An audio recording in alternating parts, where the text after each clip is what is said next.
உங்கள் தந்தி தொலைக்காட்சியில் பிரம்மாண்டமான காட்சி அமைப்புகளுடன் சாணக்கிய தந்திரம் தினமும் இரவு 8 மணிக்கு. திருப்பதி ஏழுமலையான் கோயிலில் தொடர் விடுமுறை காரணமாக பக்தர்கள் கூட்டம் அலைமோதுகிறது.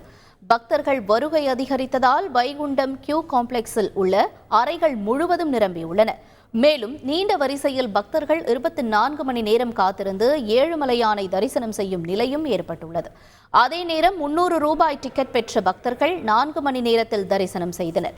நேற்று ஒரே நாளில் 4,13 லட்சம் ரூபாய் உண்டியல் காணிக்கையாகவும் கிடைத்துள்ளது. 85,626 பேர் சுவாமி தரிசனம் செய்துள்ளனர்.